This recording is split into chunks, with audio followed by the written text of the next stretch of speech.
Hey everybody, Scott here for the Helix channel. It's Friday. You made it through another week. Good job. It's also Freeset Friday. I have created a bass preset that you can have for free. Hence the Freeset. Pretty simple wordplay. Anyway, today it's a stew ham. I'm calling it stew.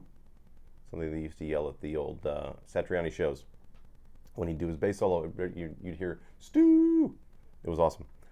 I saw him in 1980, mid-87, I think, with the Satriani trio on the first tour, and he did his bass solo thing. It was awesome. And I wanted to learn this particular thing, and it's from the song Flow My Tears off his first solo album, Radio Free Albumeth, and it's a really cool song. It's a cool vibe. I'll play it for you, and I'll show you how to do it. This is a little tutorial, Freeset, the whole 9 yards. Shall we?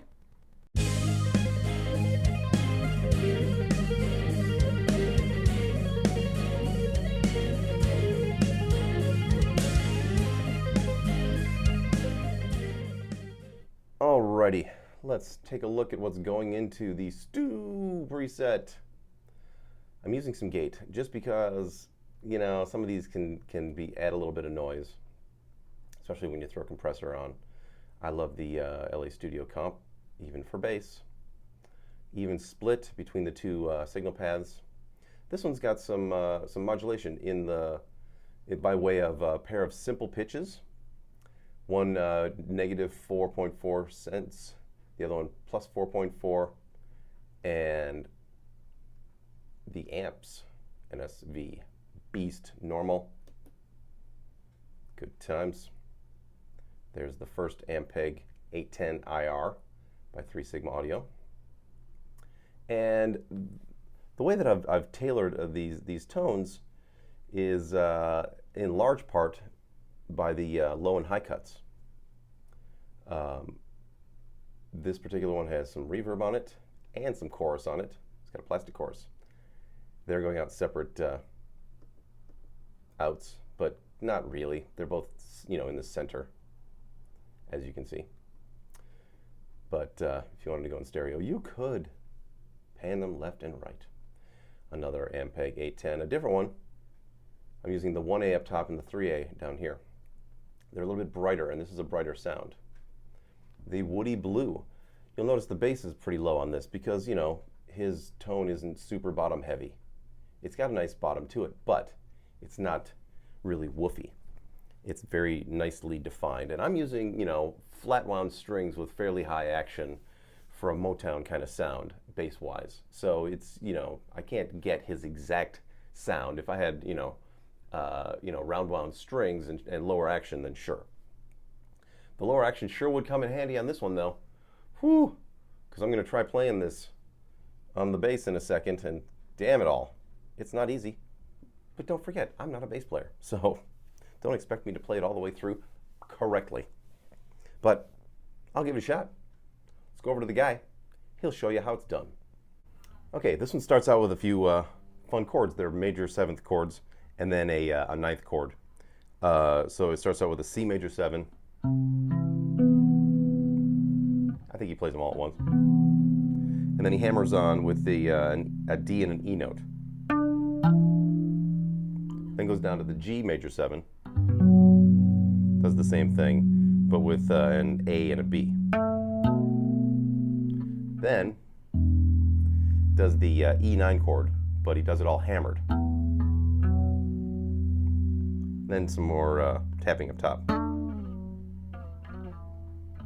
So that whole bit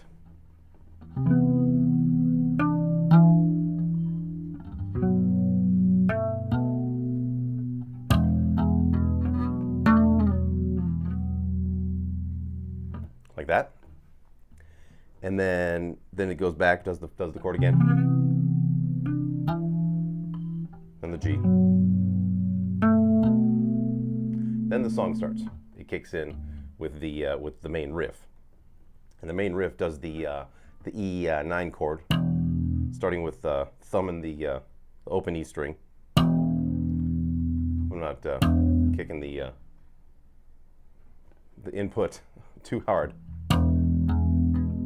Then he hammers on all of those from what Greg Howe would call hammer-ons out of nowhere,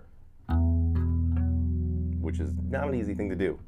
I had to do my my wrist exercises earlier just because I knew this would fuck me up. Then you do a series of hammers, slides, and basically hammers and slides. So once you hit this chord, then you do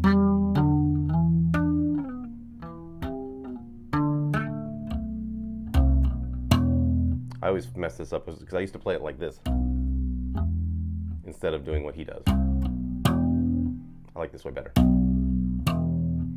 Call me crazy. So anyway.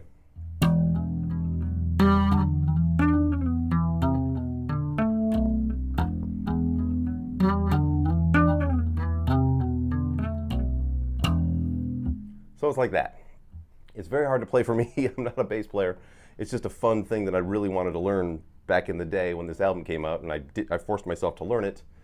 And it's just, you know, if you can play that riff 4 times through, all the way without messing it up, you're a winner in my book.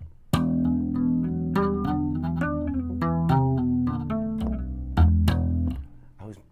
always forget to do that. There you go, everybody. The final preset for the Aces of Bass preset package. You can get this one for free. This preset anyway, this Freeset. Just go to my website, right there. Go to the presets, and then there's a drop down. It'll be the free presets section, and it'll be the one on the top left. It uses a pair of 3 Sigma audio IRs from the Ampeg 810 IR pack, which I think covers all the bass, you know, all the basses. Hey, good stuff. And, you know, I haven't found a sound that it can't cover very well. So, please, there's also a link in the description. You can pre-order the Aces of Bass Volume 1 preset package. I'm going to be going to the rehearsal room either tomorrow or Sunday and setting the volumes for those. It'll be fun to take the bass in there for a change instead of a guitar. And I will be back on Monday with something, probably a song. I'm feeling like making a song. I haven't done that in a while. I've also got, I was going through my stuff the other day, and I found a Variax cable, which is basically just a, you know, rugged Cat 5 cable, but you know, made for Variax. It's got line 6 on it and everything. And I don't need it anymore because my Variax, whoops, oh shit, is no longer a Variax. So if anyone would like this and would like to pay me $15 for shipping, you can have it for free. So just email me right there because I have no need for it. It works great. I used it for my TCG system back in the day, and then for the Variax as well. So it's a great cable. I will be back on Monday, like I said, making something. No idea what. So have a good weekend. I'll see you on Monday, and until then, rock on.